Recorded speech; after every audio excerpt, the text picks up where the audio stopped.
محمد. سيادة المحافظ، يعني أنا هبدأ بمقدمتي. يعني السؤال دايما ملح إن الفيوم كانت من المحافظات اللي هي تعتبر عاصمة للإخوان.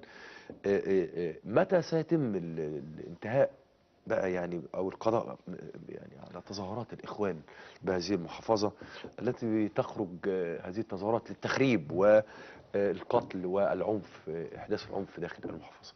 هو في الواقع يعني طبعا ردا على سؤال حضرتك، هو حصل تغيير كبير جدا أيوه. منذ 14 أغسطس واليوم.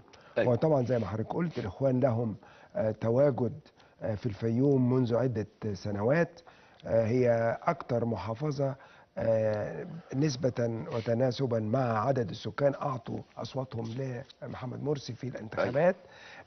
وبالتالي كان طبعا من 14 أغسطس لهم واقعة كثيرة ومشاكل سببوها لنا، وكلنا عارفين قصة حرق مبنى المحافظة واستراحة المحافظ إلى لغاية النهاردة ما رجعناش ليها، بس إن شاء الله على وشك نرجع المحافظة مرة تانية بعد ترميمها وإعادة تأسيسها مرة تانية. أيوه. ولكن أنا أعتقد أنه برضو الجماعة بتستخدم أسلوب آخر دلوقتي غير العنف، كمان بجانب العنف اللي قل خالص أيوه. وبيظهر فقط في أعمال فردية أيوه. ضئيلة أو بعض التظاهرات بعد صلاة الجمعة. أيوه.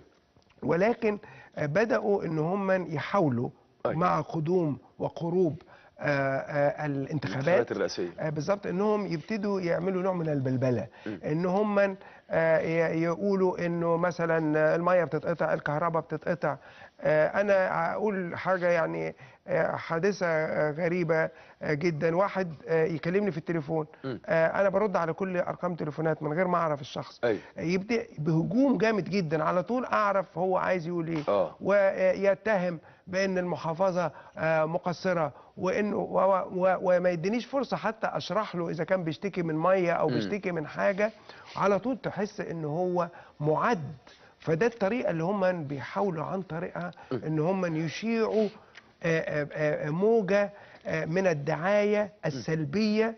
دي الطريقه الجديده اللي هم بداوا بيستخدموها، واحنا بنحاول جاهدا طبعا على الجانب الاخر ان احنا نثبت عكس هذا من ناحيه تكثيف الخدمات ويعني القضاء على اي مشكله مرتبطه بالصرف، مشتركه بمياه الشرب، مرتبطه بمشاكل الكهرباء. احنا عندنا قلت عن اي محافظه الحمد لله نسبه تخفيف الاحمال أيوه.